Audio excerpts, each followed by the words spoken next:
head isadepäeva.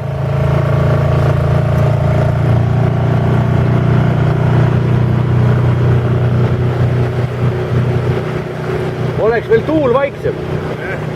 Naine on nii kõva peal, kurat.